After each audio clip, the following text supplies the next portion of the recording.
নমস্কার সকল দর্শক বন্ধুদেরকে অনেক অনেক স্বাগত জানিয়ে শুরু করছি আজকের এনবিপি Unani and Ayurveda research centre অনুষ্ঠান। আয়ুর্বেদ অত্যন্ত প্রাচীন একটি ভারতীয় চিকিৎসা পদ্ধতি, আর এই পদ্ধতির মধ্যে দিয়ে শুধুমাত্র আমি কিংবা আপনি যে শারীরিকভাবে সুস্থ হয়ে উঠতে পারি তা কিন্তু একদমই নয়। আয়ুর্বেদ পারে আপনাকে মানসিকভাবেও সুস্থ করে তুলতে, যেটা ভীষণ প্রয়োজনীয় আমার আপনার প্রত্যেকের ক্ষেত্রে। কারণ আপনি হয়তো লক্ষ্য করেছেন, যখন আমরা শারীরিকভাবে অসুস্থ থাকি তখন কিন্তু আমরা মানসিকভাবেও ভেঙে পড়ি। আমাদের কাজের ক্ষেত্রেও কিন্তু অনেক ব্যাঘাত ঘটে যদি আমরা শারীরিকভাবে অসুস্থ থাকি। তাই স্বাস্থ্যই সম্পদ, আর এই সম্পদকে কিন্তু আমার আপনার প্রত্যেকের উচিত সযত্ন করে গড়ে তোলা। কারণ যতক্ষণ আমরা স্বাস্থ্যের প্রতি আমরা যত্নশীল না হব, আমরা কিন্তু কোনো কর্মের প্রতি যত্নশীল হতে পারবো না। আগে তো নিজেকে ভালো রাখতে হবে, তারপর তো আপনি কাজের ক্ষেত্রে ভালো থাকবেন কিংবা অন্যকে ভালো রাখবেন। তাই নিজেকে ভালো রাখার দায়িত্ব আপনাকেই নিতে হবে। আজকে দিনে দাঁড়িয়ে আমরা কিন্তু প্রত্যেকেই ভীষণ একটা কাজের স্ট্রেসের মধ্যে দিয়ে যাচ্ছি। আপনি প্রত্যেকেই যারা বেসিক্যালি বাইরে ওয়ার্কিং কিংবা যারা স্কুল পড়ুয়ারা রয়েছেন, অনেকক্ষণ স্কুলের বাইরে এখন কাটাতে হচ্ছে, টিউশন করতে হচ্ছে, বাবা মারা বাড়ির থেকে আসতে আসতে হয়তো দেখবেন তাদের রাত্রি 8টা-9টাও বেজে যাচ্ছে বাড়ি পৌঁছাতে। তো এইটুকু টাইমের মধ্যেও তো আমাদের খিদে পাচ্ছে, তো সেই জায়গাটা আমরা কে পূরণ করছে? বাইরের খাদ্য খাবার। আর এই বাইরের প্রত্যেক দিনের খাদ্য খাবার আমরা যখনই খাচ্ছি, তখন বাইরের নানা রকম সেই খাদ্য খাবারের মধ্যে কতটা হাইজিন আছে আমি আপনি কিন্তু কেউ জানি না। শুধু খাদ্য খাবার খাচ্ছি তা কিন্তু একদমই নয়, তার সাথে সাথে কিন্তু বাইরের যে ধুলোবালিগুলো রয়েছে সেগুলোও কিন্তু আমাদের শরীরের মধ্যে ইনজেক্ট হচ্ছে প্রতিনিয়ত। আর এই শরীরের মধ্যে ইনজেক্ট হতে হতেই কিন্তু এই সমস্যাগুলোর মধ্যে থেকে সব থেকে বেশি সমস্যা যেটা দেখা দিচ্ছে সেটা হচ্ছে পেটজনিত সমস্যা। অল্পেতেই দেখবে আমাদের গ্যাস অ্যাসিডিটির মতন সমস্যা হচ্ছে, কিংবা পেট খারাপের মতন সমস্যা হচ্ছে বাচ্চাদের ক্ষেত্রে।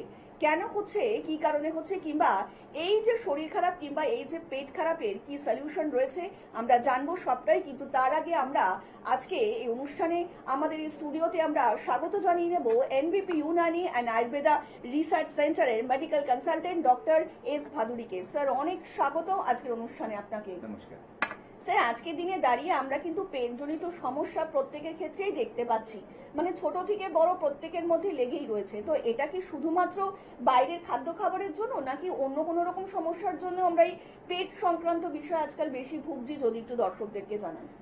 দেখুন, খাবারের একটা বিশাল বড় রোল কিন্তু রয়েছে আমাদের পেটের সমস্যার জন্য। ঠিক আছে, প্রথমে আমি বলবো যে আমরা যে খাদ্য খাবার খাচ্ছি, আপনি যেটা বললেন, আজকালকার লাইফস্টাইলটা এমন হয়ে গেছে যে বিভিন্ন কারণে মানুষ কিন্তু বাইরের ফুড খাচ্ছে, বাইরের বিভিন্ন প্যাকেট ফুডগুলো খাচ্ছে। তাছাড়া ধরুন ফাস্ট ফুড, জাঙ্ক ফুড, যেগুলো আমরা রেডিমেড ফুড বলতে পারি, সেগুলো কিন্তু বাইরে থেকে নিয়মিত খাচ্ছে। মানে একদিন হঠাৎ একদিন বেড়াতে গেল খেলো, ওরকম নয়, রেগুলারই খাচ্ছে। যারা অফিসে চাকরি করছে বা ধরুন কলেজ স্কুলে পড়ছে তারা তো খাচ্ছেই। এছাড়াও যে প্যাকেটের যে বিভিন্ন টেস্টি ফুডগুলো, যেগুলো বিভিন্ন ধরনের চিপস আছে বা চকলেটস আছে বা ধরুন আরও কিছু কিছু জিনিস আছে যেগুলো রেডিমেড পাওয়া যায়, আর গার্জিয়ানরা কি করছে, সেগুলো বাচ্চাদের টিফিনেও কিন্তু দিয়ে দিচ্ছে, বিকেলের স্ন্যাক্স হিসাবেও দিয়ে দিচ্ছে। কেন? মানুষের হাতে টাইম নেই, বা অনেকের দেখছে যে বাচ্চারা এগুলো খেয়েই শান্ত থাকে, কোনো ঝামেলা করে না, এতে দিয়ে দিচ্ছে। আলটিমেটলি ক্ষতিটা কিন্তু হচ্ছে সেই মানুষটার যারা এগুলো খাচ্ছে। কারণ আমাদের দেখুন, শরীর কিন্তু তৈরি হয়েছে একটা সিস্টেমে। এখন থেকে ধরুন 40-50 বছর আগে কিন্তু এই জিনিসগুলো ছিল না, বা খুবই কম ছিল। এবং তার সাথে সাথে কি হচ্ছে, যত দিন যাচ্ছে এই খাবারগুলোর মধ্যে কিন্তু মানে কন্টামিনেশন বাড়ছে বিভিন্ন কারণে। ঠিক আছে, এবং তার সাথে সাথে দেখা যাচ্ছে যে হাইজিনের কথাটা যেটা বললেন, আমরা অনেক সময় অনেক অ্যাডে দেখি অনেক কিছু হাইজিন মেনটেন করে তৈরি করা হচ্ছে। আদৌ কি সেটা যুক্তি ঠিক হচ্ছে কিনা সেটা কিন্তু কারা দেখবে? কোনো একটা ডিপার্টমেন্ট থাকবে যারা ওইটা মেনটেন করছে কিনা, যেটা ধরুন খাদ্য খাবারের যেই প্রসেসে তৈরি করার দরকার সেভাবে করছি কিনা। আমরা কিন্তু অনেক সময় দেখেছি যখন এরকম চেকিংয়ে এসছে, দেখা যাচ্ছে মাংসের বদলে উল্টো পাল্টা মাংস দিয়ে দিচ্ছে। এরকম অনেক কিছু কেস ধরা পড়েছে, অনেক বড় বড় রেস্টুরেন্টেও হয়েছে। ঠিক আছে, তার মানে কি, যেটা আমাদের খাদ্যের উপযুক্ত না সেই জিনিসটা কিন্তু চলে আসছে। এবার সেই জিনিসটাকে কিন্তু প্রথম কথা হচ্ছে সেটাকে গার্ড দেওয়া দরকার। সেটা সংস্থা যারা এটা দেখাশোনা করে তাদের এটা দায়িত্ব সেটা করার। তার পাশাপাশি কিন্তু আমাদের নিজেদেরও কিন্তু একটা দায়িত্ব রয়েছে যে কে কি করছে আমার দেখার দরকার নেই। আমি নিজের হেলথটা মেনটেন করার জন্য যতটুকু সম্ভব আমি কিন্তু সেগুলো নর্মাল কিভাবে খাদ্য খাওয়া যায়, বাইরের ফাস্ট ফুড কিভাবে অ্যাভয়েড করা যায়, কোনটা খেলে খারাপ হবে কোনটা খেলে ভালো হবে, সেগুলো কিন্তু আমার জানতে হবে এবং আমার নিয়ম মেনে চলতে হবে, তাহলেই কিন্তু আমরা সুস্থ হব। এটা হচ্ছে সবচেয়ে বড় ব্যাপার। একদমই তাই, মানে আমরা যদি আমাদের নিজেদের খাদ্য খাবারের দিকে একটু নজর রাখি তাহলে মনে হয় এই সকল যে সমস্যাগুলো আমাদের মধ্যে আসছে সেগুলো কিন্তু অনেকটা পরিমাণেই কমতে থাকবে। আর রইলো বাকি যখন শারীরিক সমস্যা হবে তখন তো এনবিপি রয়েছে আপনাদের পাশে, চিন্তার কোনো কারণ নেই। আমরা আবার আলোচনায় ফিরবো, ইতিমধ্যেই একজন কলার বন্ধু উপস্থিত। নমস্কার, অনেক স্বাগত এই অনুষ্ঠানে। কে বলছেন? নমস্কার ম্যাম, আমি মৌসুমী দাস বলছি। হ্যাঁ বলুন ম্যাডাম, কার সম্বন্ধে জানবেন? ম্যাম, আমি আমার সিস্টারের সম্বন্ধে জানতে চাই। আচ্ছা বলুন, কি সমস্যা? আমার সিস্টারের মাথায় একটু চুল পড়ে আছে, হুম। মানে একটু একটু করতে করতে আরেকটাই পড়ে গেছে। তো এটার কোনো ট্রিটমেন্ট কি আছে? নিশ্চয়ই, আপনার বোনের আগে একটু বয়সটা উল্লেখ করতে হবে, আর কতদিন ধরে সমস্যা হচ্ছে সেটাও একটু বলতে হবে। আমার বোনের বয়স হচ্ছে 23, হুম। আর 1 মাস ধরে এই জিনিসটা হচ্ছে।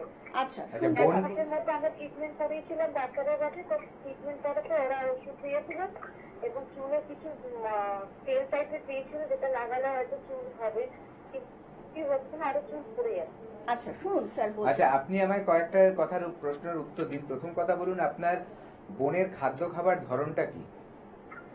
আমার বোন খুব একটা মানে আমিষ খায় না, নিরামিষই খায়। সেই ক্ষেত্রে বোনের কোনো আমিষের মানে মাছ মাংসের প্রতি কোনো ভক্তি নেই। আচ্ছা, বাড়ির খাবার বেশি খায় না বাইরের খাবার বেশি খায়? নিরামিষটা খায়। বাইরের খাবার বেশি খায় না বাড়ির খাবার বেশি খায়? বাইরে খাবার কম খায় আর বাড়ির খাবারটা বেশিই খায়। আচ্ছা, কোনো সময় ওনাকে টেস্ট করে দেখেছিলেন ওনার হিমোগ্লোবিনের পার্সেন্টেজটা কত আছে? সেটা স্যার আমি হয়তো বলতে পারবো না, কিন্তু আচ্ছা হিমোগ্লোবিন কমই আছে। আচ্ছা, আপনি এবার শুনুন, আমি আপনাকে বলছি ব্যাপারটা কেন হয় এটা শুনুন, তাহলে বুঝতে পারবেন এবং তার চিকিৎসা কি আছে আমি সেটাও বলবো। দেখুন, প্রথম কথা আপনি শুনতে থাকুন। প্রথম কথা যে ব্যাপারটা হচ্ছে, চুল পড়ে যাওয়ার অনেকগুলো কারণ থাকে। পুরুষ মহিলার ক্ষেত্রে কিছু কিছু তফাৎও থাকে। খুব বেসিক প্রবলেম যেটা থাকে সেটা হচ্ছে খাদ্য খাবারে পুষ্টির ঘাটতি। এই পুষ্টির ঘাটতিটা কি, যে খাবারগুলো খাচ্ছেন তার মধ্যে যদি চুলের জন্য পুষ্টি যেটা আমরা পাবো, যেমন ধরুন একটা প্রোটিন বলছি, সেটা হচ্ছে বায়োটিন। সেটা কোথায় পাই আমরা? সবচেয়ে ভালো পাওয়া যায় আমাদের বিভিন্ন ভেজিটেবলসের মধ্যে, তার সাথে হচ্ছে ডিমের মধ্যে পাওয়া যায় বায়োটিন, এই প্রোটিনটা। তো সেটারই যদি ঘাটতি থেকে থাকে, কেউ ধরুন শাকসবজি বেশি করে খাই না, ঠিক আছে, শুধু মাছ মাংস খাচ্ছে, তাহলেও যেমন হবে না। আবার দেখুন, কেউ ধরুন শাকসবজি খাচ্ছে, অল্প অল্প খাচ্ছে, পরিমাণে কম, তার সাথে ধরুন মাছ মাংস একেবারেই খাচ্ছে না, তাহলেও কিন্তু তার ঘাটতি হতে পারে। এটা হচ্ছে একটা। এখানে আয়রনের যদি ডেফিসিয়েন্সি হয় তাহলে কিন্তু চুলের মধ্যে এই সমস্যাটা আসতে পারে। যেমন ফেরেটিন, এটা মহিলাদের ক্ষেত্রে বেশি দেখা যায় যে হিমোগ্লোবিন কম, তখন আমরা যদি আয়রন টেস্ট করি দেখা যাবে যে আয়রনের ঘাটতি আছে। ফেরেটিন বলে একটা টেস্ট হয়, ওটা করলে বোঝা যায়, তাহলেও চুল পড়তে পারে। যদি পুরুষ বা মহিলা কারো থাইরয়েডের সমস্যা থাকে তাহলেও দেখবেন আস্তে আস্তে মাথার চুলগুলো ফাঁকা হতে থাকবে। এটা গেল। অনেক সময় কি, চুলের যদি প্রপার যত্ন না নেয়, চুলের মধ্যে অতিরিক্ত মাত্রায় খুশকি হয়েছে, বা অনেকের ক্ষেত্রে দেখা যায় সোরাইসিস আছে মাথার মধ্যে, কিন্তু সে বুঝতেই পারছে না, ভাবছে নোংরা জমেছে, সে ঘষে ঘষে হয়তো ওগুলো তুললো, পরে দেখা যাচ্ছে রক্ত বেরিয়ে যাচ্ছে, আলটিমেটলি সেখানে ঘা হয়ে বসে থাকছে, সেখান থেকেও চুল উঠতে পারে। কারো ধরুন খুব হাই ডোজের কোনো অ্যান্টিবায়োটিক্স খাচ্ছে, কোনো রকম অপারেশন হয়েছে তারপরে, সেখান থেকেও দেখা যাবে চুল পড়া বেড়ে গেছে। মহিলাদের ক্ষেত্রে একটা হরমোনাল চেঞ্জ হয় যখন মা হওয়ার টাইমটা আসে, সেখানেই বেবি ডেলিভারির পর কিন্তু মায়েদের চুল ওঠা বেড়ে যায়। দেখবেন অনেক সময় বলা হয় যে বাচ্চা থুতু বের করছে বলে মায়ের চুল পড়ছে, এটা একেবারেই সায়েন্টিফিক কথা নয়, কারণ বাচ্চাটা ওটা করেই, আর তার জন্য চুল পড়ছে না। চুল পড়ছে হচ্ছে যখন একটা হরমোনাল চেঞ্জ আসে, তার জন্য চুলটা পড়ে। তো সেটা হলে সেটার কারেকশন করতে হবে। এরকম অনেক কিছু আছে যেই কারণে এই চুলগুলো পড়ে। আমাদের কি করতে হবে? আমাদের চুলের যত্নের জন্য প্রপার 2 দিন থেকে 3 দিন সপ্তাহে শ্যাম্পু করতে হবে। কোন শ্যাম্পু ইউজ করতে হবে? যেই শ্যাম্পুর মধ্যে কেমিক্যাল যত কম থাকবে সেই শ্যাম্পু চুলের জন্য তত ভালো হবে। তার পাশাপাশি কিছু লোশন আছে, সেগুলো চুলের মধ্যে দিতে হবে। যদি কারো ড্যান্ড্রাফ থাকে, অ্যান্টি ড্যান্ড্রাফ লোশন থাকে কিছু, সেগুলো দিতে হবে। সেগুলোও যদি কেমিক্যাল যুক্ত না হয় তাহলে চুলের জন্য বেশি উপকারী। এই রকম কিন্তু প্রোডাক্টস আমাদের এনবিপিতে রয়েছে। লায়ালিগেন্স একটা ডিভিশন আমাদের, যেখানে স্কিন আর হেয়ারের সব ট্রিটমেন্ট, স্পেশাল ট্রিটমেন্টগুলো হয়, ঠিক আছে। আর ইন্টারনাল মেডিসিন যেগুলো, সেগুলো কিন্তু আপনারা এনবিপিতে এলেই পেয়ে যাবেন, যার ট্রিটমেন্টের মাধ্যমে আপনাদের যে চুল পড়ার কারণটা সেটাকে কিন্তু ঠিক করা যাবে। এবং তার পাশাপাশি যদি আমরা দেখি যে আপনাদের সেই মডার্ন ট্রিটমেন্টগুলো দেওয়ার দরকার আছে, আধুনিক ট্রিটমেন্টগুলো, সেগুলোও কিন্তু চুলের মধ্যে আমরা করব, তাহলে গ্রোথটা আরও ফাস্ট আসবে এবং দেখা যাবে যে আপনার যে চুলের ঘনত্বটা সেটাও কিন্তু বেড়ে গেছে। আমরা আবারও আলোচনায় ফিরবো। ইতিমধ্যেই আরো একজন কলার বন্ধু উপস্থিত। নমস্কার, অনেক স্বাগত এই অনুষ্ঠানে। কে বলছেন? নমস্কার। নমস্কার, বলুন কে বলছেন? হ্যাঁ, আমি সুজয় আপনাকে বলছি বারাসাত। বারাসাত থেকে বলছেন। বলুন সুজয় বাবু, কার সম্বন্ধে জানবেন? আমার সম্বন্ধে জানবো। আচ্ছা বলুন, আপনার কি শারীরিক সমস্যা? তার সাথে অবশ্যই আপনার বয়সটা উল্লেখ করবেন। আমার 30+। আমার সমস্যা হচ্ছে যে মানে আমার প্রচন্ড মাথা যন্ত্রণা হচ্ছে, তার সঙ্গে ঠান্ডা কমছে না। আর এইটা কতদিন ধরে হচ্ছে আপনার? এটা হয়ে গেল মানে 1 সপ্তাহ হয়ে গেল প্রায়। 1 সপ্তাহ মতন ধরে। আচ্ছা, কোনো ডক্টর দেখিয়েছেন এর জন্য? হ্যাঁ দেখিয়েছিলাম, মানে ওষুধ দিয়েছিলেন, তো ট্যাবলেট খেয়েছিলাম। তারপরে মানে 2 দিন মতো ভালো ছিলাম, তারপরে আবার সেই একই রকম। আচ্ছা শুনুন স্যার বলছেন।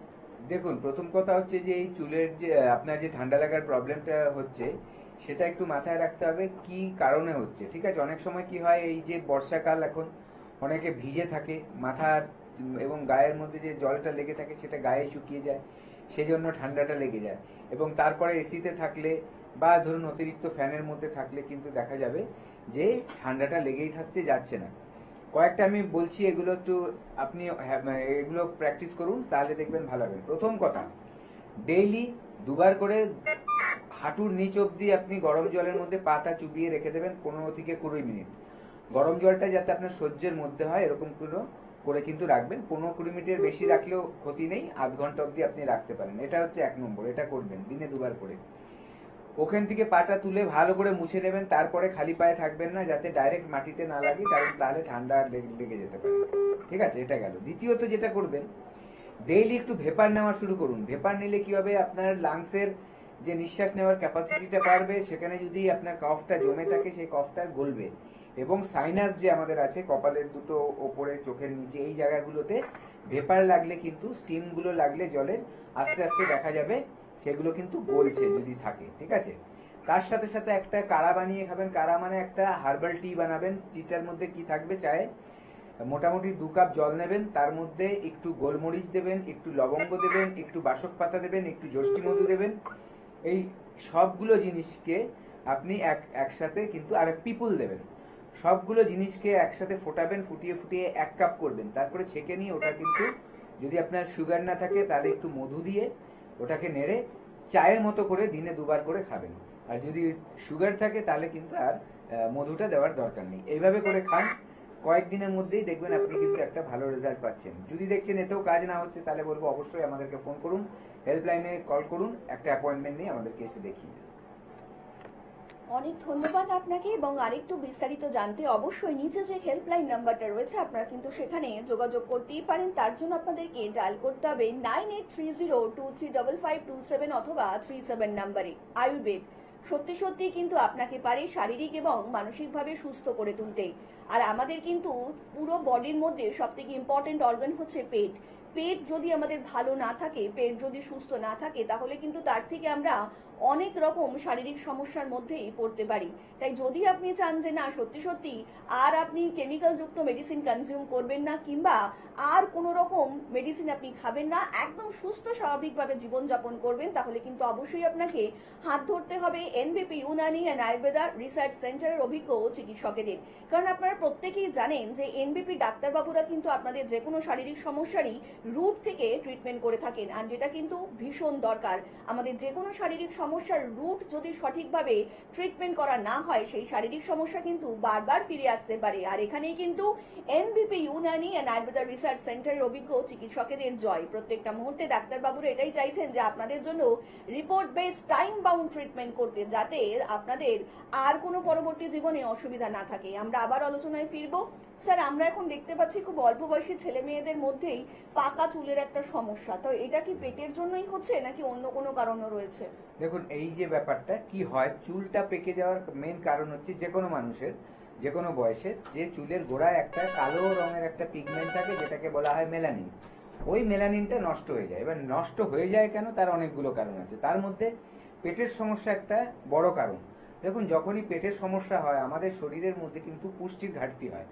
বিভিন্ন তো কারণ থাকে, তার মধ্যে ধরুন পেটের সমস্যা, সেটা কোনো ব্যাকটেরিয়াল ইনফেকশন হতে পারে, বা ধরুন ভাইরাল ইনফেকশন, বা ধরুন অন্য রকম কোনো ইনফেকশন হতে পারে। সেগুলো থেকে দেখা যায় অনেক সময় যে ডায়রিয়া হচ্ছে, ঠিক আছে, ব্লাড ডিসেন্ট্রি হচ্ছে, এরকম আমরা দেখতে পাই। তারপরে যে এই বর্ষাকালে জলের থেকে দেখা যায় আমাদের টাইফয়েডের মতো রোগ হচ্ছে।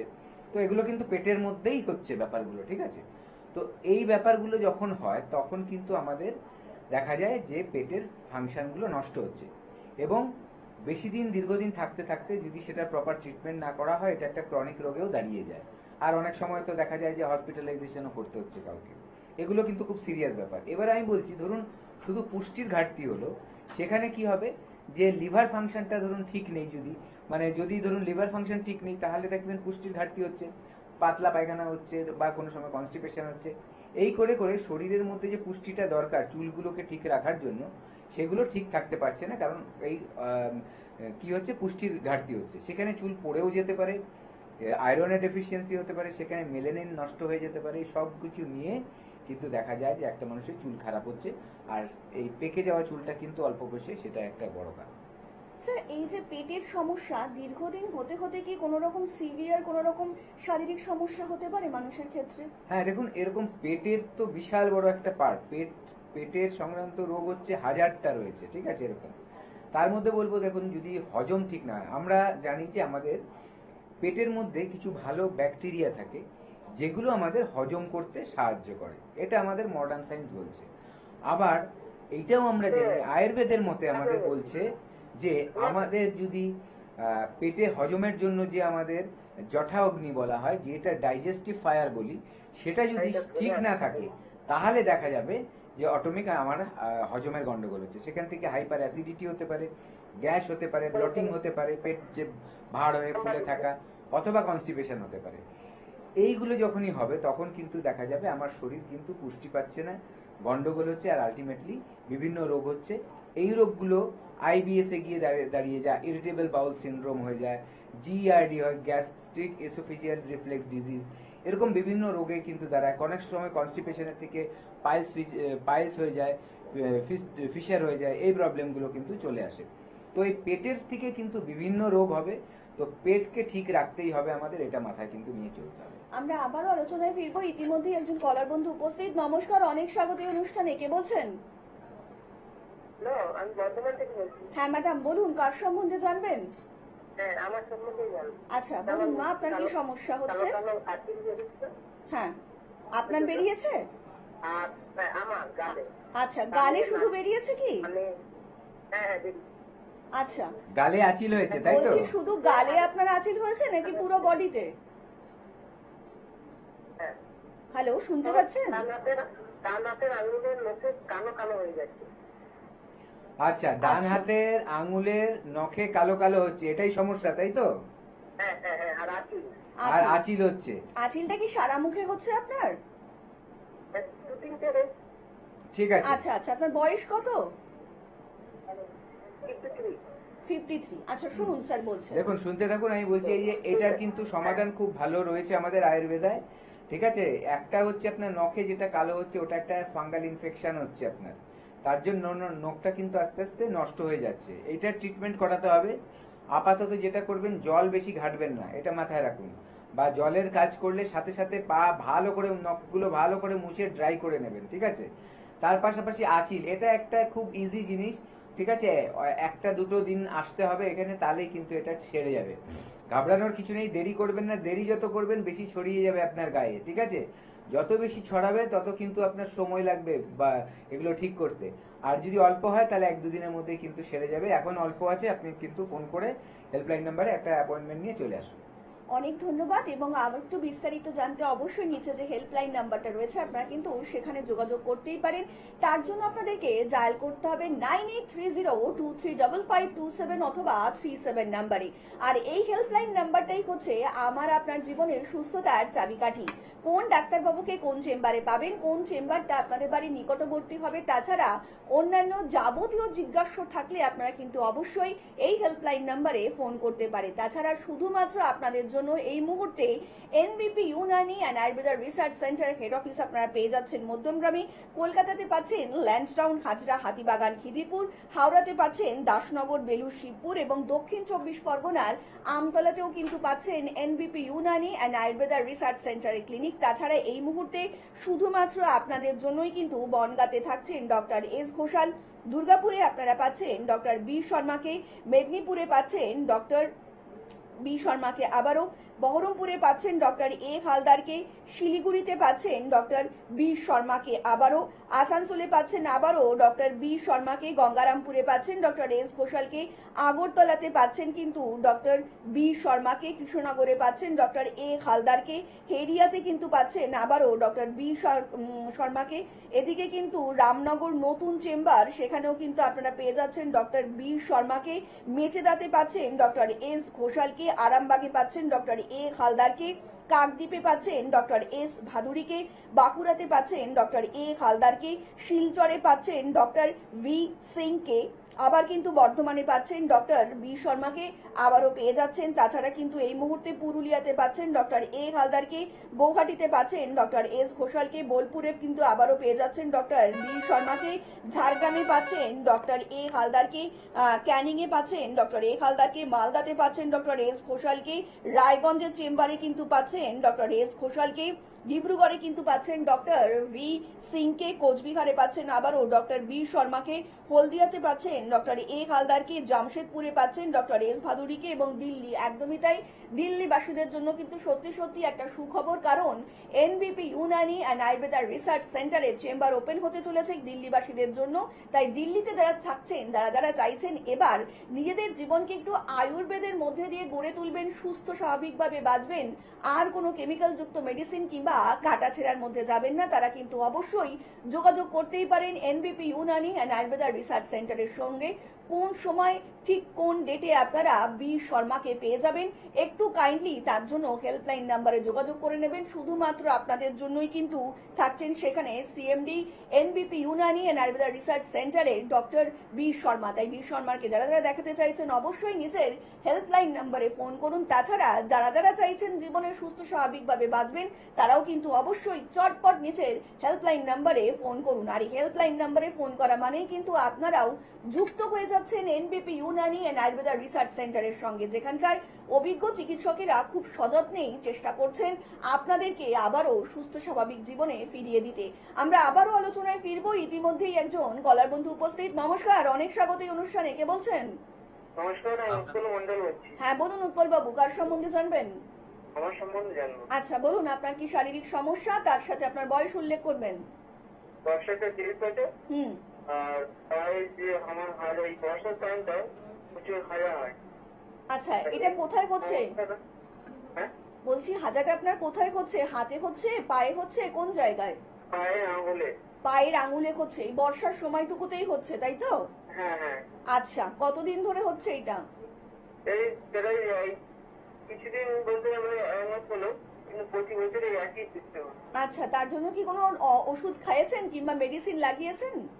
মেডিসিন লাগায় অনেক কিছু পরম্পরা মাকে, কিন্তু বড়িকে কোনো ঠিক হচ্ছে না। আচ্ছা শুনুন স্যার বলছেন বাকি। দেখুন, প্রথম কথা, আপনার যে হাজাটা হচ্ছে এটা হচ্ছে অ্যাকচুয়ালি জলের থেকে ইনফেকশনটা হয়, ঠিক আছে? হ্যাঁ হ্যাঁ তো এইটা কি করতে হবে, আপনার জল অ্যাভয়েড করতে হবে, যাতে হাতে হোক আর পায়ে হোক সারাক্ষণ বেশিক্ষণ জল ঘাটা চলবে না, ঠিক আছে? না হলে এটা কোনোদিনই সারাতে পারবেন না। যদি জলের কাজের মধ্যে থাকেন তাহলে হয় গ্লাভস পরে কাজ করতে হবে, অথবা জুতো এমন পরতে হবে যে মানে রেন বুট পরতে হবে যাতে পায়ের মধ্যে জল না লাগে, ঠিক আছে? এইটা না করলে এটাকে কিন্তু সারাতে পারবেন না, আর দিন দিন আপনার কিন্তু চামড়াগুলো ক্ষয় হতে থাকবে, আর একটা টাইমে গিয়ে খুব বাড়াবাড়ি হবে। চুলকয়, ওটা চুলকয়। হ্যাঁ, প্রচন্ড চুলকায়, হ্যাঁ। সেই জন্য একটু হ্যাঁ, এবার যখন চুলকচ্ছে, রাতটা খুব ঘুরকা ফিল করি। হ্যাঁ, আপনি একটা কাজ করুন, আপনি হেল্পলাইনের একটা অ্যাপয়েন্টমেন্ট নিয়ে আসুন, আমাদের এর ট্রিটমেন্ট আছে, আপনার দেখবেন চুলকানোটাও কমে যাবে এবং এটা আস্তে আস্তে কিন্তু ঠিক হয়ে যাবে। ঘাবড়ানোর কিছু নেই, কিন্তু ফেলে রাখবেন না। আর যেটা বললাম, একেবারে কিন্তু জল এইসব জায়গায় লাগাবেন না। স্নান করার সময় লাগবে বা খাওয়ার সময় হাতে জল লাগবে, তখন কিন্তু ভালো করে মুছে নেবেন, বেশিক্ষণ জলের মধ্যে কিন্তু রাখবেন না হাত পা। অনেক ধন্যবাদ। আর একটু বিস্তারিত জানতে অবশ্যই নিচে যে হেল্পলাইন নাম্বারটা রয়েছে সেখানে কিন্তু যোগাযোগ করতেই পারেন। শরীর থাকলে শরীর খারাপ হবে, সেই শরীর খারাপ নিয়ে মন খারাপ করার কিংবা প্যানিক করার কোনো প্রয়োজন নেই। আপনারা কিন্তু চটজলদি হেল্পলাইন নাম্বারে ফোন করে আপনারা জেনে নিতেই পারেন আপনারা সত্যি সত্যি কি অসুস্থ নাকি এটা মনস্তাত্ত্বিক ব্যাপার। আর NBP Unani and Ayurveda research সেন্টারের অভিজ্ঞ চিকিৎসকদের পরামর্শে মানুষদের সত্যি সত্যি আবারও সুস্থ এবং স্বাভাবিক জীবনে ফিরে যাচ্ছে আমরা এই মুহূর্তে দেখে নেব তারই একটা ছোট্ট ঝলক। নাম? চিন্ময় মণ্ডল, বাড়ি কোথায়? বাড়ি মুক্তারামপুর, তপন থানা। আচ্ছা, এনবিপি ইউনানি অ্যান্ড আয়ুর্বেদিক রিসার্চ সেন্টারে আপনি কতদিন ধরে দেখাচ্ছেন? আমি 3 মাস হলো দেখাচ্ছি। আচ্ছা, আপনি কি সমস্যা নিয়ে এখানে এসেছিলেন? গল ব্লাডারে পাথর 8 mm ছিল। 8 mm গলব্লাডারে পাথর ছিল। আচ্ছা, 3 মাস পর রিপোর্ট করে আপনি কি দেখছেন, কিরকম রয়েছে? রিপোর্টের ফিনিশিং মানে পাথর রোল হয়েছে না, এখন দেখছেন পাথরটা আর আপনার নেই। না। তো আপনি এনবিপি ইউনানি অ্যান্ড আয়ুর্বেদিক রিসার্চ সেন্টারে চিকিৎসা করে এখন আপনি খুশি তো? হ্যাঁ খুশি, আমি খুব খুশি। আচ্ছা, আর আপনার মতো যাদের গলব্লাডারে স্টোন আছে তাদের জন্য কি বলবেন? আমি তাদেরকে বলবো যে 100% শিওর এখানে গেলে আপনার পাথর থাকবে না। ঠিক আছে, ধন্যবাদ। নমস্কার ম্যাডাম, আপনার নামটা বলবেন? নমস্কার, আমার নাম মালতী মণ্ডল। আমি মধ্যমগ্রাম পানিহারা থেকে এসেছি। কি সমস্যা ছিল ম্যাডাম আমার আপনার? সমস্যা ছিল, আমার গলব্লাডারে স্টোন ধরা পড়েছিল। গলব্লাডারের সাইজ ছিল 3.5 mm।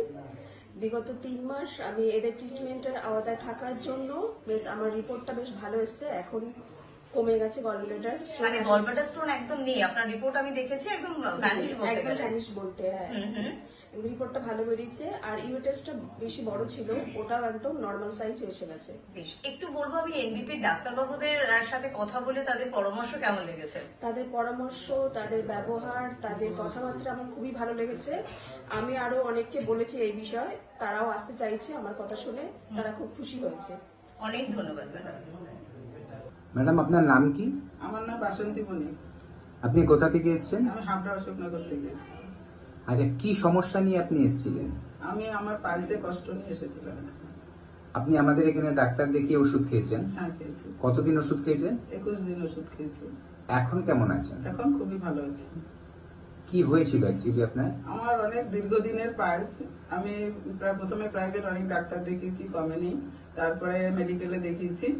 ওখান থেকে ওনারা বয়সটা বেশি এবং সুগার আছে দেখে ওনারা অপারেশন করতে রাজি হয়নি ওষুধ খেয়ে ভালো করার জন্য, কিন্তু অনেক ভালো হয়নি। প্রায় 2 বছর ধরে আমি ওখানে ওষুধ খেয়েছি, কখনো ভালো কখনো খারাপ, প্রচন্ড কষ্ট পাচ্ছিলাম। তারপরে আমার বড়দা এখানে খবর দেওয়াতে খুব জোর করেই আমাকে নিয়ে এসছে। আমাকে অনেকে বাধা দিয়েছিল, আয়ুর্বেদিক ও হয় না ভালো, কিন্তু তবুও আমি এসেছি যেহেতু দাদার সম্মান রক্ষার্থে এসেছি। কিন্তু বলতে নেই, এখন মনে হচ্ছে আমার দাদা দুধ ডাক্তার। নমস্কার সকল দর্শক বন্ধুদেরকে অনেক অনেক স্বাগত জানিয়ে শুরু করছি আজকের এনবিপি Unani and Ayurveda research centre অনুষ্ঠান।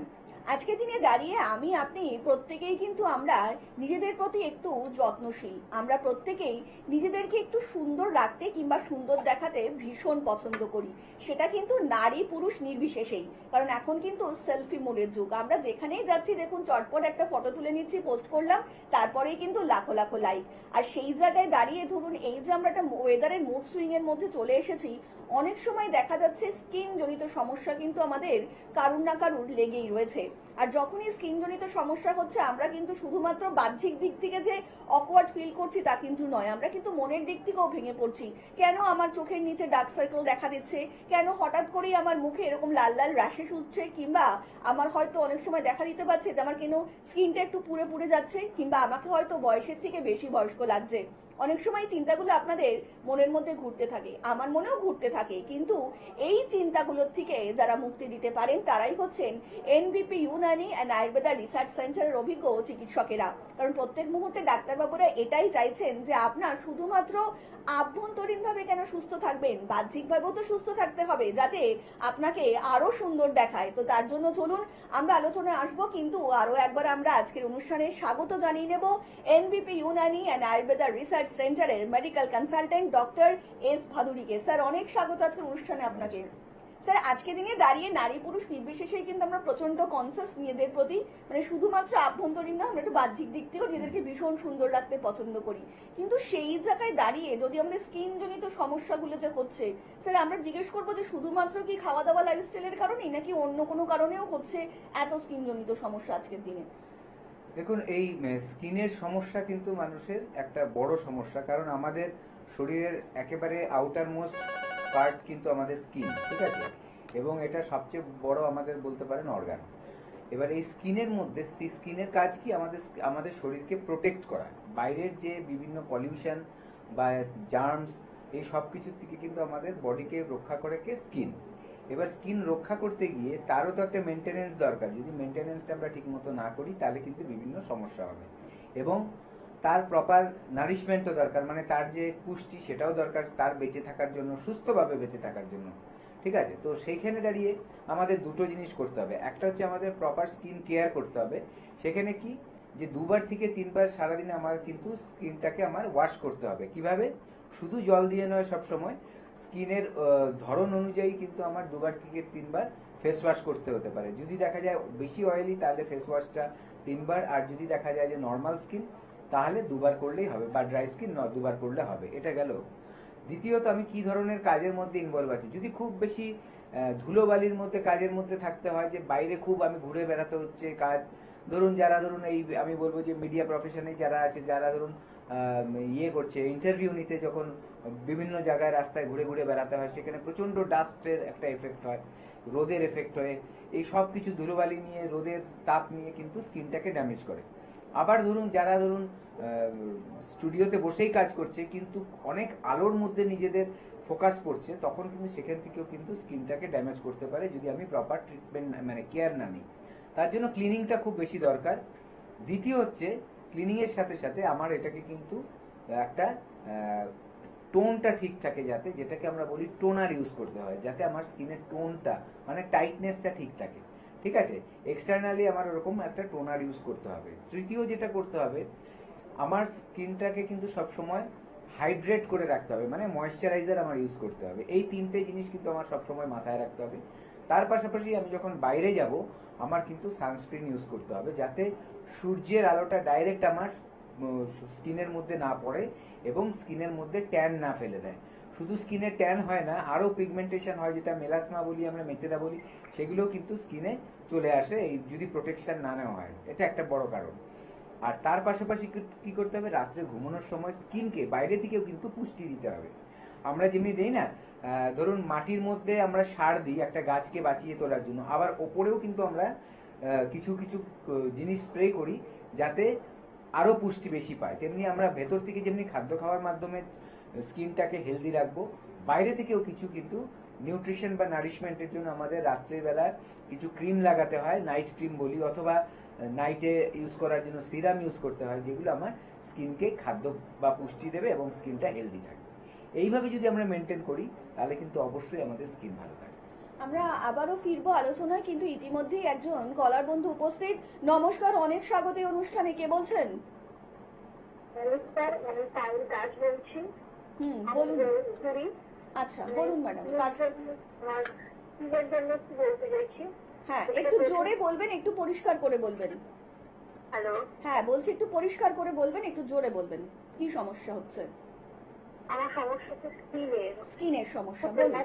র্যাশ হয়েছিল, ইচিং হতো, ইচিং থেকে এখন আরো বড় বড় হয়ে গেছে, গোড়া টাইপের মতো দেখা যাচ্ছে, কমছে আবার হচ্ছে। কোথায় হচ্ছে আচ্ছা, এগুলো, আচ্ছা। কোথায় হচ্ছে? স্কিনে পুরো গাল কপাল ভর্তি হয়ে গেছে। আচ্ছা, আচ্ছা, মুখে দেখা দিচ্ছে বেসিক্যালি। গলার ওখানে হয়েছিল, গলার ওখান থেকে হতে হতে স্কিন কপাল মুখ পুরো ভর্তি হয়ে গেছে। মানে ওটা আপনি ব্রণ কিভাবে বুঝতে পারলেন যে আপনার, তো এটা অন্য কোনো প্রবলেম হতে পারে, আপনি ব্রণ কেন বলছেন? এটা কি আপনার অনেক দিন ধরে এরকমই হয়েছে? হ্যাঁ, অনেকদিন ধরে হচ্ছে। আপনার বয়সটা কত? বয়সের হচ্ছে 20। আচ্ছা ঠিক আছে, শুনতে থাকুন। হ্যাঁ, প্রথম কথা হচ্ছে এই বয়সে কিন্তু আপনি ব্রণ টিভিতে শুনুন সমস্যাটা স্যার বলছেন। হয়, ব্রণ সমস্যাটা কিন্তু এই সময় হয়। এটা একটা এজ, আরো আগে থেকে শুরু হয়। টিনেজার্স, টিন মানে হচ্ছে 13, মানে এই সময়টাকে বলা হয় যে বয়স সন্ধির কাল। এই সময়ে হরমোনাল চেঞ্জেস হয়, ঠিক আছে। তো এইটাকে আরেকটা বলা হয় যে পিউবার্টি, পিউবিক এজ, মানে যেই সময় মানুষের যৌবন আসে, ছেলে হোক বা মেয়ে হোক দুজনেরই কিন্তু এই সময় কিছু হরমোনাল চেঞ্জেস হয়। যখনই হরমোনাল চেঞ্জেস হয় আমাদের স্কিনের নিচে একটা গ্ল্যান্ড আছে, সেই গ্ল্যান্ড থেকে কিন্তু কি সিক্রেশন হয়, রস বেরায়, যেটাকে সিবাম বলে, সিবেশিয়াস গ্ল্যান্ড। এই গ্ল্যান্ডটার থেকে সিবাম বলে একটা পদার্থ, রস কিন্তু নির্যাস হয়। এই রসটা কি করে, ভেতর থেকে বাইরের দিকে আমাদের স্কিনের যে লোমকূপগুলো আছে সেগুলো দিয়ে বেরিয়ে চলে আসবে, এটা হচ্ছে নিয়ম।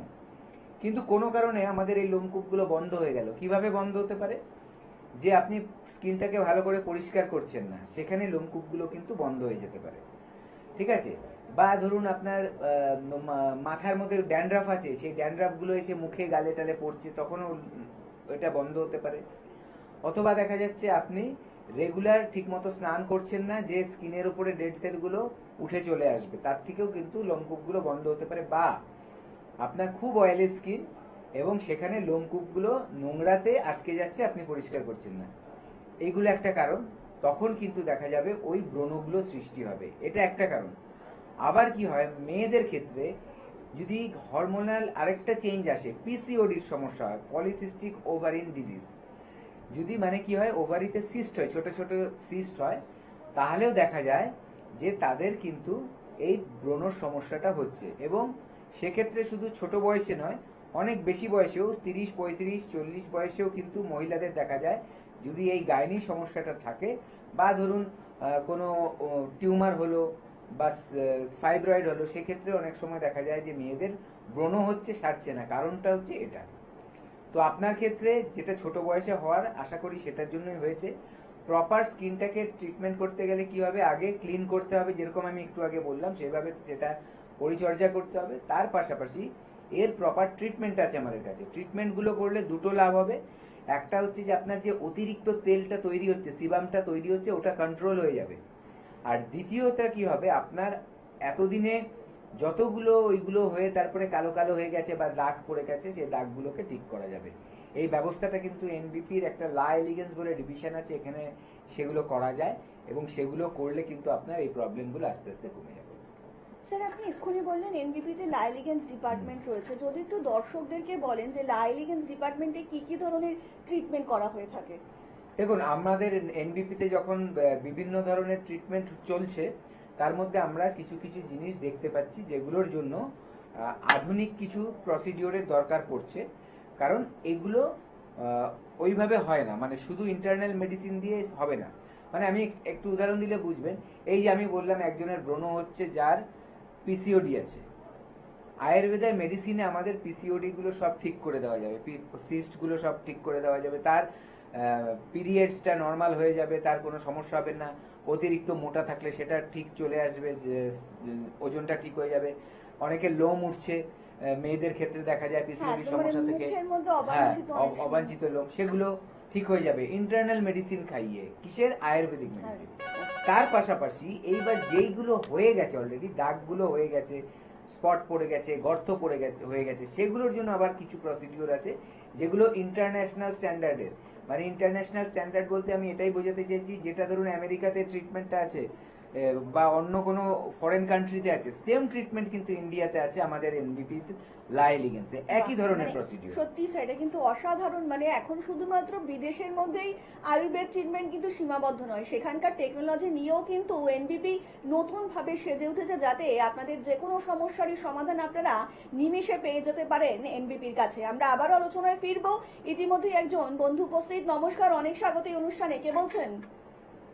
নমস্কার, আমি নেতারা থেকে প্রদীপ দে বলছি। হ্যাঁ বলুন প্রদীপ বাবু, কার সম্বন্ধে জানবেন? আমার সম্বন্ধে জানাবো। আচ্ছা বলুন, আপনার কি শারীরিক সমস্যা, তার সাথে অবশ্যই আপনার বয়সটা উল্লেখ করবেন।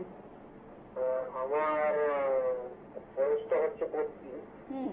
আর সমস্যাটা হচ্ছে মাঝে মাঝে মাথা যন্ত্রণা, গা হাত পা যন্ত্রণা হয়, তারপরে ওষুধ খেলে ভালো হয়ে যায়। এটা প্রায় হচ্ছে আমার। প্রায়ই হচ্ছে। আপনার কি আচ্ছা। জ্বর থাকে না? না, জ্বর তো কোনো কিছু নেই।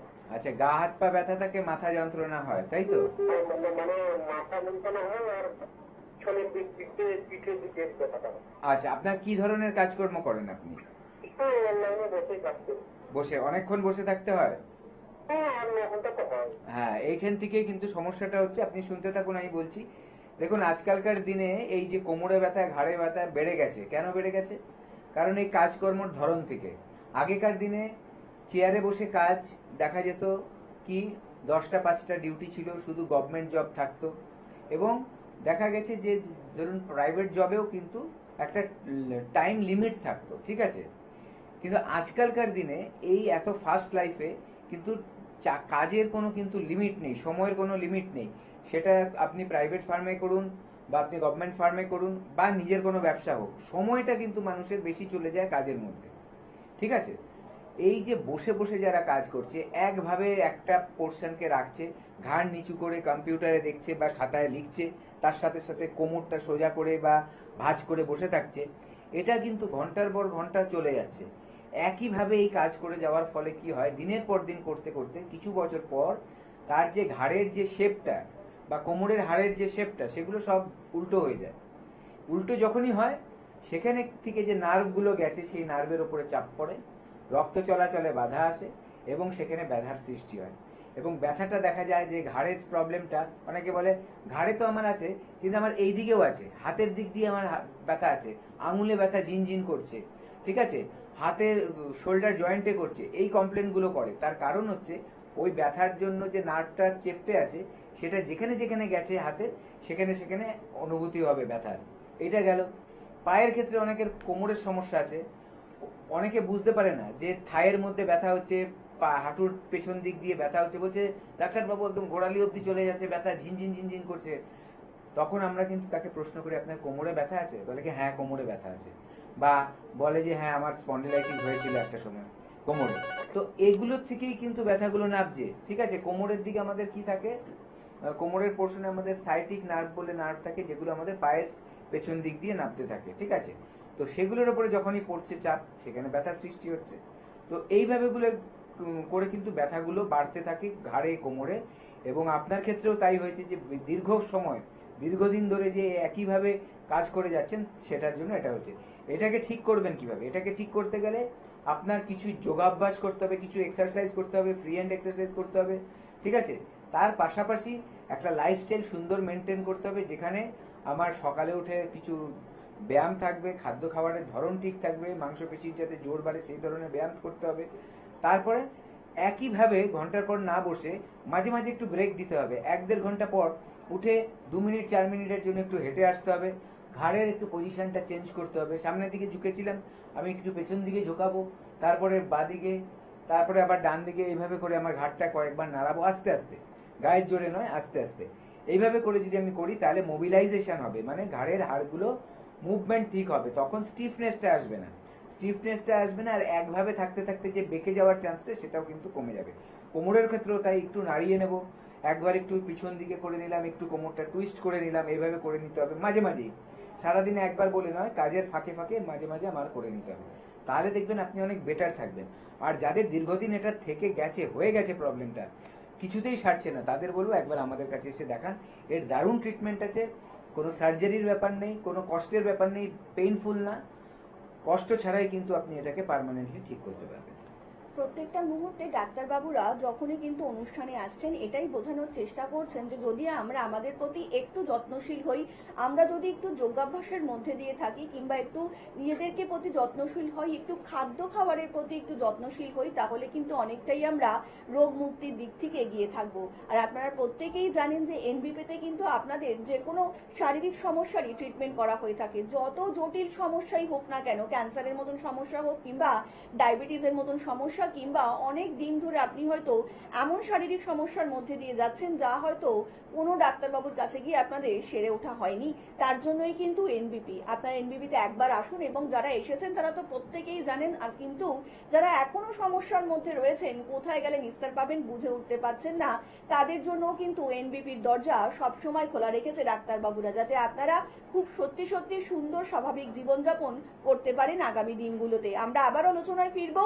ইতিমধ্যেই একজন কলার বন্ধু উপস্থিত। নমস্কার, অনেক স্বাগত এই অনুষ্ঠানে। কে বলছেন? হ্যাঁ বলুন ম্যাডাম, কোথা থেকে কথা বলছেন? আমি কাছে হ্যাঁ বলুন, কার সম্বন্ধে জানবেন? আমার নিজের সম্বন্ধে জানবো। বলুন আপনার কি শারীরিক সমস্যা? সমস্যা বলতে আমি কয়েক মাস ধরে এখন শুরু করছি যে আমার একটু মাঝে মধ্যে প্রবলেম হচ্ছে। যখন ঘরে আসে মাথা যন্ত্রণা হয় বা সারা ঘরে বসে বসে মাথা সময় হয় বা মাথা যন্ত্রণা নিতে যাবে। আচ্ছা, আপনার বয়স কত? বয়স 22 কি হচ্ছে বছর। আর একটু আচ্ছা, বলুন, কি সকালবেলা? মানে মাথা যন্ত্রণা হচ্ছে হঠাৎ হঠাৎ করেই আর কি, তাই তো? আপনার 22 বছর, মানে আপনি কি স্টুডেন্ট? হ্যাঁ, কলেজ থেকে। আচ্ছা, আপনার কি চশমা রয়েছে? হ্যাঁ। আচ্ছা, প্রথম কথা হচ্ছে আপনার চশমার পাওয়ারটা একবার চেক আপ করাতে হবে। অনেক সময় পাওয়ার যদি বেড়ে যায় বা চেঞ্জ হয়ে যায় তাহলে চোখের উপর প্রেসার পড়ে, সেখান থেকে কিন্তু ব্যথা হতে পারে। ঠিক আছে, এটা হলো প্রথম। দ্বিতীয়ত হচ্ছে আপনার রাত্রে ঘুম ঠিক মতো হয়? হ্যাঁ। আর পটি ক্লিয়ার হয়? হ্যাঁ। হ্যাঁ। একটু আমাকে একটু ক্লিয়ারলি বলুন, আপনার পটিটা কি ক্লিয়ার হয় একদম? যে আপনি যখন টয়লেটে যান একদম মনে হচ্ছে বাহ, একদম পেটটা একদম হালকা হয়ে গেল, এরকম ব্যাপারটা আছে? এটা মাঝে মাঝে মানে প্রায় কথা ক্লিয়ারই হবে, কিন্তু মাঝে মাঝে আমার একটু প্রবলেম হয়। হ্যাঁ। আর আপনার বাইরের খাবার কতটা খান? বাইরের খাবার শুধুমাত্র খাওয়া হয় না। আর আপনার যে এই যে ব্যথাটা হয় সেটা কি কোনো রোদে গেলে হয় বা ঠান্ডা লাগলে হয়, নাকি যে কোনো সময় হতে পারে? তারা যে কোনো সময় হচ্ছে। আচ্ছা, আপনি শুনতে থাকুন, আমি বলছি। দেখুন, এই যে ব্যথাটা হচ্ছে একটা সিমটম। ঠিক আছে, অনেক কারণ আছে মাথা ব্যথার। ঠিক আছে, ছোট ছোট এই যে চশমার পাওয়ার থেকে শুরু করে টিউমার পর্যন্ত হতে পারে একটা মাথা ব্যথার কারণ। আমি সবটাই বললাম, ছোট এবং বড়, এটা ঘাবড়ানোর কিছু নেই, সব কিছুর সমাধান থাকে।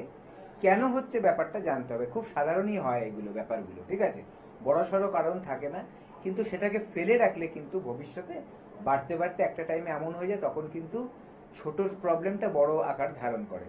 এই ধরুন, এটা মাইগ্রেনের ব্যথা হতে পারে, যে নার্ভ থেকে হয়। যদি আপনার মানসিক চাপ বেশি থাকে, আজকাল ছোটদেরও কিন্তু মানসিক চাপ বেশি থাকে, হয়তো পড়া নিয়ে, ক্যারিয়ার নিয়ে অতিরিক্ত ভাবছেন, বা ধরুন অনেক সময় শুধু এইসবও নয়, কোনো রিলেশনের ঝামেলা আছে, মা বাবার সাথে হয়তো রিলেশনটা ঠিক নেই, বা ঘরের পরিবেশটা ঠিক নেই, সেখান থেকেও হয়, বা কোনো বন্ধু বান্ধবের সাথে সম্পর্কটা ঠিক নেই, সেখান থেকেও হতে পারে। এই সব কিছু মিলিয়ে কি হয়, স্ট্রেস হয়। এবং স্ট্রেস হলে কিন্তু দেখা যায় যাদের মাইগ্রেনের প্রবলেম আছে সেটা কিন্তু বেড়ে যেতে পারে। অথবা যারা ধরুন খুব বেশি ফিজিক্যাল অ্যাক্টিভিটিস করে ফেললেন, মাইগ্রেনের সমস্যা, অতিরিক্ত চাপ যেটা আপনি রেগুলার করেন না, অনেক বেশি পরিশ্রম কয়েকদিন ধরে করছেন, সেখান থেকে মাইগ্রেনের প্রবলেমটাও কিন্তু ট্রিগার হয়ে যায়। ঠিক আছে, সেক্ষেত্রে কিভাবে বুঝবেন, দেখবেন যে আপনার কিন্তু তখন লাইট পছন্দ হবে না, একটা খিটখিটে ভাব লাগবে, কারো কথা শুনতে পছন্দ হবে না, মনে হবে একা একা ঘরে শুয়ে থাকি, অন্ধকার করে লাইটটা শুয়ে থাকি। এটা যদি আরো বেশি দীর্ঘদিন থাকে, তখন দেখবেন মনে হবে গা গোলাচ্ছে, বমি বমি পাচ্ছে, অনেক সময় বমি হতে পারে ব্যথার সাথে সাথে। এইগুলো একটা কিন্তু কারণ হতে পারে। আবার অনেক সময় কি হয়, সাইনাসের প্রবলেম হয়। সাইনাসের প্রবলেমটা কেমন, দেখবেন রোদে বেরোলেই মাথা যন্ত্রণা করছে। আবার দেখবেন যে খুব তাড়াতাড়ি ঠান্ডা লেগে যাচ্ছে, কপাল ভার, চোখের নিচে ব্যথা করছে, কামড়াচ্ছে, কপালটা ভার, মাথা নিচু করলেই যেন কপালের মধ্যে ব্যথা হচ্ছে, টন টন টন টন করছে, মনে হচ্ছে যেন কেউ কামড়াচ্ছে আর কি। ঠিক আছে, তো এটা কিন্তু সাইনাসের প্রবলেম হতে পারে, যেটা সাইনোসাইটিস বলি আমরা। এখানে কি হয়, মিউকাস এসে জমে, ঠান্ডা লাগলেও জমে, এবং অনেকের এটা ক্রনিক হয়ে গেলে সব সময় কিছু না কিছু থাকে, তখন রোদ উঠলে কষ্ট হয় যদি রোদ্রে কেউ বেশি বেরোয়। এটা গেল। আবার ধরুন আপনার রাত্রে ঘুম ঠিক মতো হচ্ছে না, বা ধরুন একটু যতটা রেস্ট নেওয়ার দরকার সেটা হচ্ছে না, তখন দেখবেন মাথা ব্যথা করতে পারে একটু বেশি কাজ করে ফেললে। আবার ধরুন দেখা যাচ্ছে যে আপনার চোখের পাওয়ার যেটা বললাম ঠিক নেই, সেখান থেকেও হতে পারে। এরকম অনেকগুলো কারণ আছে। এইটা সঠিক যদি চিকিৎসা করতে হয়, কেন আমি এতগুলো কথা বললাম, তাহলে ঘরে বসে পেইন কিলার খেয়ে এই রোগগুলো সারানো যাবে না। এর জন্য আপনার আসতে হবে, ক্রনিক ট্রিটমেন্ট করতে হবে, মানে ক্রনিক রোগের যে ট্রিটমেন্ট আয়ুর্বেদাতে আছে সেটা করতে হবে, যার মাধ্যমে একদম গোড়া থেকে যে কারণে হচ্ছে আপনার ব্যথাটা সেটাকে সারাই করতে হবে। সেটা যখনই সেরে যাবে, অটোমেটিক দেখবেন আপনার কিন্তু এই ব্যথাটার প্রবলেমটা গায়েব হয়ে গেছে, আর বারে বারে ফিরে ফিরেও আসছেন। আপনি যেটা বললেন না মাঝে মাঝে হয়, এই মাঝে মাঝে আর হবেও না। এটাকে করতে গেলে হেল্পলাইনে একবার কল করুন, একটা অ্যাপয়েন্টমেন্ট নিয়ে আমাদেরকে এসে একবার দেখিয়ে নিন। আর এটা কিন্তু স্যার সত্যি খুব বাস্তব কথা, মানে আজকের দিনে আমরা দেখতে পাচ্ছি যে কটা ফোন আমরা পেলাম, খুব অল্প বয়সী মানুষের মধ্যেই খুব সিভিয়ার রোগ আমরা কিন্তু দেখতে পাচ্ছি। তো সেই জায়গায় দাঁড়িয়ে যদি আমরা একটু আমাদের প্রতি যত্নশীল হই, তাহলে হয়তো আগামী দিন এই সকল রোগের থেকে অনেকটা থেকে আমরা রিলিফ পেতে পারবো এবং অনেকটাই ভালো থাকতে পারবো। কারণ আগামী দিনে এই সকল ছোট ছোট রোগগুলো থেকেই কিন্তু অনেক বড় আকার ধারণ করতে পারে এবং তার জন্যই কিন্তু আয়ুর্বেদ এবং তার জন্যই কিন্তু এনবিপি। আমরা আবার আলোচনায় ফিরবো, ইতিমধ্যে আরো একজন কলার বন্ধু উপস্থিত। নমস্কার, অনেক স্বাগত এই অনুষ্ঠানে। কে বলছেন? নমস্কার। বলুন, কোথা থেকে কথা বলছেন ম্যাডাম? রামপুর থেকে। বলুন, কার সম্বন্ধে জানবেন? আমি নিজের সম্পর্কে জানবো। আচ্ছা বলুন, আপনার কি শারীরিক সমস্যা? তার সাথে অবশ্যই বয়সটা উল্লেখ করবেন। বয়স 55। বলুন কি শারীরিক সমস্যা? জানি খুব গোড়ালি খুব ব্যথা হচ্ছে প্রচন্ড। আচ্ছা। মোটা হয়ে যাচ্ছে। আচ্ছা শুনুন স্যার। আচ্ছা, গোড়ালি ব্যথা হচ্ছে, আপনার খাবারের ধরনটা একটু বলুন। আপনি কি মাছ, মাংস, ডিম এই ধরনের খাবারগুলো একটু বেশি খাওয়া হয়ে যায়? নরমাল যেরকম খাওয়া সেরকমই খাই প্রতিদিন। না সেটা বলছি না, মানে রেগুলার একটু খাওয়া হয়ে যাচ্ছে এই জিনিসগুলো? হ্যাঁ রেগুলার এবার মোটামুটি হয়। একদিন হয়তো নিরামিষ খান, বাকি দিনটা মোটামুটি থাকে। আচ্ছা। একদিন আর ওজন বেড়ে যাচ্ছে তাই তো? হ্যাঁ ওজন অনেকটাই ওজন। আচ্ছা, গোড়ালি কি একটা গোড়ালিতেই হচ্ছে না দুটো গোড়ালিতে? দুটাই, হাঁটতে প্রচন্ড কষ্ট হচ্ছে। আচ্ছা আচ্ছা আচ্ছা, আপনি শুনুন, আমি আপনাকে বলছি। দেখুন, এই যে গোড়ালির ব্যথাটা আমরা সাধারণত দুরকম পাই, ঠিক আছে? একটা হয় যে যদি আপনার গোড়ালিতে হাড় বেড়ে যায়, যেটা আমরা বলি ক্যালকেনিয়াম স্পার, ঠিক আছে, তার থেকে হয়। আরেকটা হয় যদি ইউরিক অ্যাসিড বেড়ে যায়, তাহলে গোড়ালির জয়েন্টগুলোতে ব্যথা করে। সেগুলোর জন্য কি করতে হবে? এবার আপনার কোনটা হয়েছে সেটা বুঝতে গেলে দুটো তিনটি জিনিস করতে হবে। একটা হচ্ছে আপনার প্রথম যে প্রোটিন জাতীয় হাই প্রোটিন ডায়েটটাকে কমাতে হবে, যেটার মধ্যে ইউরিক অ্যাসিড বাড়ার চান্স থাকে, সেটা হচ্ছে মাছ, মাংস, ডিম এগুলো থেকে। আর কি করতে হবে? ভেজিটেবলসের মধ্যে যার ছোট ছোট দানা আছে, সেই দানাগুলো, সেই সবজিগুলোকে একটু অ্যাভয়েড করবেন। দেখুন, যেমন ঢেঁড়সে থাকে, টমেটোতে থাকে, বেগুনে থাকে, এগুলো একটু অ্যাভয়েড করুন। তার পাশাপাশি আরেকটা জিনিস করবেন কি, প্রত্যেক দিন দিনে দুবার করে একটু গরম জলের মধ্যে সন্দক লবণ ফেলে দিয়ে সেটা গোড়ালিটা অবধি চুবিয়ে রাখবেন, মোটামুটি 15 থেকে 20 মিনিট। দেখবেন ওখানে কিন্তু আপনি একটু আরাম পাচ্ছেন। আর এটা সঠিক কি হয়েছে জানতে গেলে একবার আমাদের কাছে আসুন। দরকার পড়লে কোনো এক্সরে যদি আগে করিয়ে থাকেন, এক্সরেটা নিয়ে আসবেন। যদি না করিয়ে থাকেন, আমরা যদি মনে করি এক্সরে করাতে হবে, তাহলে আমরা একটা টেস্ট করিয়ে নেব, বা কোনো ব্লাড টেস্ট করাতে হলে সেটাও করিয়ে নেব। এর সমাধান আছে, ঘাবড়ানোর কিছু নেই। আরেকটা কথা বলি, যদি আপনার ধরুন পায়ের উপরে চাপ বেশি পড়ছে আপনার ওজন বেড়ে যাওয়ার জন্য, যেটা আপনি বললেন দিন দিন মোটা হয়ে যাচ্ছি, তাহলেও কিন্তু আপনার কোমরেও ব্যথা হতে পারে, হাঁটুতেও ব্যথা হতে পারে, আপনার পায়ের অ্যাঙ্কেল জয়েন্টেও, গোড়ালিতেও ব্যথা হতে পারে, ঠিক আছে? এটা মাথায় রাখবেন। আপনার দু পায়ে হয়েছে বলে ক্যালকেনিয়াম স্পার হওয়াটার, ওই যে যেটা হাড় বাড়ার কথাটা, ওটা না হওয়ার চান্সই আছে বেশি, কারণ দু পায়ে একসাথে ওরকম ভাবে হয় না সাধারণত। আচ্ছা, অন্য সমস্যাগুলো, অন্য যে কারণগুলো বললাম তার থেকে যে কোনো একটা হতে পারে। তো তাই বলবো, একবার আমাদের কাছে আসুন, আমরা আপনাকে গাইড করব কিভাবে আপনি লাইফস্টাইল মেনটেন করবেন, কি ওষুধ খেতে হবে সেটা আমাদের এখান থেকে প্রেসক্রিপশন হবে, তার সাথে কিভাবে চলতে হবে সারাদিন সেটাও কিন্তু আমরা আপনাকে গাইড করে দেবো। আর পারলে আপাতত আপনি খুব নরম জুতো ইউজ করুন, যাতে পায়ের মধ্যে চাপটা কম করে। আর এই মুহূর্তে যে কোনো সমস্যার সমাধান পেতে আপনারা কিন্তু অবশ্যই ফোন করতেই পারেন এনবিপি ইউনানি অ্যান্ড আয়ুর্বেদা রিসার্চ সেন্টারের হেল্পলাইন নাম্বারে। তার জন্য আপনাদেরকে ডায়াল করতে হবে 9830235527 অথবা 37 নাম্বারে আপনারা যোগাযোগ করতেই পারেন। আর এই মুহূর্তে শুধুমাত্র আপনাদের জন্যই কিন্তু এনবিপি ইউনানি অ্যান্ড আয়ুর্বেদা রিসার্চ সেন্টারের হেড অফিস আপনারা পেয়ে যাচ্ছেন মধ্যমগ্রামে, কলকাতাতে পাচ্ছেন ল্যান্সডাউন, হাজরা, হাতিবাগান, খিদিরপুর, হাওড়াতে পাচ্ছেন দাসনগর, বেলুর, শিবপুর এবং দক্ষিণ 24 পরগনার আমতলাতেও পেয়ে যাচ্ছেন এনবিপি ইউনানি অ্যান্ড আয়ুর্বেদা রিসার্চ সেন্টারের ক্লিনিক। তাছাড়া শুধুমাত্র আপনাদের জন্য এই মুহূর্তে আপনারা কিন্তু বনগাঁতে পাচ্ছেন ডক্টর এস ঘোষালকে, দুর্গাপুরে পাচ্ছেন ডক্টর বি শর্মাকে, মেদিনীপুরে পাচ্ছেন আবারও ডক্টর বি শর্মাকে, বহরমপুরে পাচ্ছেন ডক্টর এ হালদারকে, শিলিগুড়ি চেম্বারে কিন্তু আবারও পেয়ে যাচ্ছেন ডক্টর বি শর্মাকে, আসানসোলে পাচ্ছেন ডক্টর বি শর্মাকে, গঙ্গারামপুরে পাচ্ছেন ডক্টর এস ঘোষালকে, আগরতলাতে পাচ্ছেন আবারও ডক্টর বি শর্মাকে কৃষ্ণনগরে পাচ্ছেন, ডক্টর এ হালদারকে হেরিয়াতে পাচ্ছেন, ডক্টর বি শর্মাকে রামনগর নতুন চেম্বার সেখানেও কিন্তু পেয়ে যাচ্ছেন, ডক্টর বি শর্মাকে মেচেদাতে পাচ্ছেন, ডক্টর এস ঘোষালকে আরামবাগে পাচ্ছেন, ডক্টর এ হালদারকে কাকদ্বীপে পাচ্ছেন, ডক্টর এস ভাদুরীকে বাঁকুড়াতে পাচ্ছেন, ডক্টর এ হালদারকে শিলচরে পাচ্ছেন। কিন্তু আপনারা ডক্টর ভি সিংকে পেয়ে যাচ্ছেন শিলচরে, বর্ধমানে পাচ্ছেন আবারও ডক্টর বি শর্মাকে পুরুলিয়াতে পাচ্ছেন, ডক্টর এ হালদারকে গৌহাটিতে পাচ্ছেন, ডক্টর এস ঘোষালকে বোলপুর চেম্বার সেখানেও কিন্তু আপনারা পেয়ে যাচ্ছেন, ডক্টর বি শর্মাকে ঝাড়গ্রাম সেখানে কিন্তু আপনারা পাচ্ছেন, ডক্টর এ হালদারকে ক্যানিংয়ে পাচ্ছেন, ডক্টর এ হালদারকে মালদাতে পাচ্ছেন, ডক্টর এস ঘোষালকে রায়গঞ্জের চেম্বার সেখানেও কিন্তু আপনারা পেয়ে যাচ্ছেন, ডক্টর এস ঘোষালকে ডিব্রুগড়ে পাচ্ছেন, ডক্টর ভি সিংকে পেয়ে যাচ্ছেন। তাছাড়া কিন্তু কোচবিহারে পাচ্ছেন ডক্টর বি শর্মাকে, আবারও হলদিয়াতে পাচ্ছেন ডক্টর এ হালদারকে, জামশেদপুরে পাচ্ছেন ডক্টর এস ভাদুরীকে। দিল্লিবাসীদের জন্য কিন্তু অত্যন্ত সুখবর, দিল্লিতেও আপনারা কিন্তু পেয়ে যাচ্ছেন ডক্টর বি সিংকে। যারা যারা দেখাতে চাইছেন ডক্টর বি শর্মাকে দিল্লিতে, তারা কিন্তু অবশ্যই নিচে যে হেল্পলাইন নাম্বারটা যাচ্ছে সেই হেল্পলাইন নাম্বারে কাইন্ডলি একটু যোগাযোগ করে নেবেন কখন কোন সময় আপনারা বি শর্মাকে পাবেন, কারণ এবার কিন্তু আপনারাও আয়ুর্বেদের মধ্যে দিয়ে দিল্লিবাসীরা অত্যন্ত সুস্থ স্বাভাবিক জীবনে ফিরে যেতে পারেন। আর আজকের মতন অনুষ্ঠান কিন্তু আমাদের এখানেই শেষ করতে হচ্ছে এবং কথা দিয়ে যাচ্ছি আপনাদের সকলের সঙ্গে দেখা হবে আগামী পর্বে। সকলে কিন্তু অনেক ভালো থাকবেন। নমস্কার।